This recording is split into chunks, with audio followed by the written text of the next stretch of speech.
Bonjour, ici Emeric Paul de Reporters sans frontières. Et aujourd'hui, nous allons vous parler de l'immigration haïtienne au Canada et du protestantisme baptiste.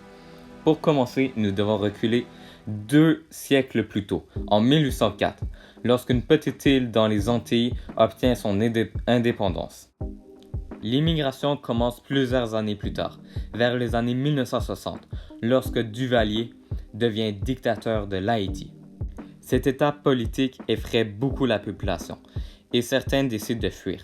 C'est là que la première vague d'immigration commence. Cette vague est surnommée la vague des cerveaux, car c'étaient tous des gens qui avaient des grandes études et qui avaient assez d'argent pour s'offrir le voyage. Ils décident de venir au Québec car ils savent parler français et ont un rapport de chrétienté avec le Québec. Ils s'intègrent très bien dans la population et leurs études sont reconnues. Quelques années plus tard, en 1980, un vol direct entre Port-au-Prince et Montréal est créé. Et c'est là que les portes s'ouvrent pour les gens un peu plus pauvres d'Haïti. La deuxième vague commence. Elle est surnommée les Bras. Et ceux-ci ont beaucoup moins d'études et moins de moyens. Alors ce sont plus des ouvriers et comparé à la première, ne sont pas des professeurs, docteurs ou d'autres travaux plus hauts. La situation politique en Haïti ne s'améliore pas. Et en 1980, environ 250 Haïtiens par semaine arrivent au Canada. Ils viennent pour un avenir meilleur et pour éviter les problèmes politiques de leur pays.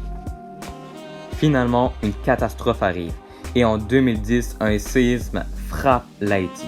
Et cela augmente drastiquement le nombre d'immigrants qui arrivent au Québec. À présent, je donne la parole à mon collègue Alexandre Goulet pour vous parler de la communauté haïtienne au Québec. Merci.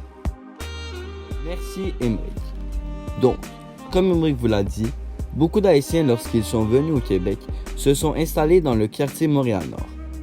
C'est pour cela qu'à Montréal, plus particulièrement dans le quartier Montréal-Nord, nous pouvons retrouver plusieurs éléments qui possèdent un lien avec la culture haïtienne. Il y a par exemple un festival nommé le Festival Haïti en folie qui se déroule à Montréal chaque année, durant l'été. Cette année, le festival met en vedette des artistes haïtiens a présenté au public plus de 150 artistes.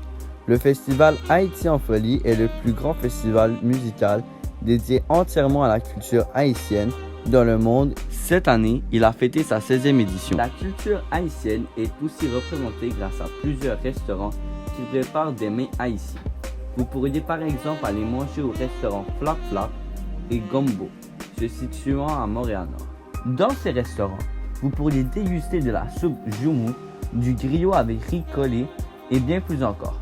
Si vous préférez cuisiner vos propres plats haïtiens, vous pourriez aller acheter les produits au marché Méli-Mélo. En ce qui concerne l'aspect religieux des Haïtiens, il faut savoir que 88% des Haïtiens se disent rattachés à une religion.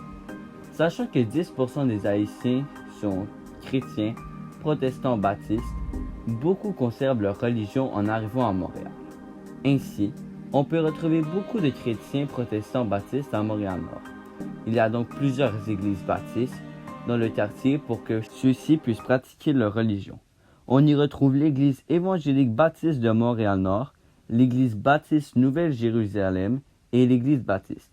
Il existe même le groupe de leaders religieux de Montréal-Nord qui sont prêts à travailler ensemble dans le respect pour aider à entretenir la culture de la paix dans le quartier. Finalement, plusieurs événements dans l'actualité touchent les Haïtiens vivant en Haïti, tout comme au Québec. Nous en avons sélectionné 3 que nous allons vous partager.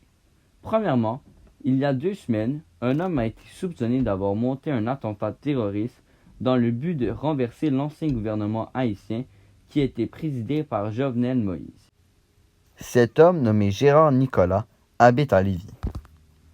Suite à cela, il va faire face à des accusations de terrorisme au Palais de justice de Québec. Plus récemment maintenant, le Canada a imposé plusieurs sanctions à des membres de l'élite haïtienne puisque selon le Canada, il favoriserait des activités criminelles dans les Antilles.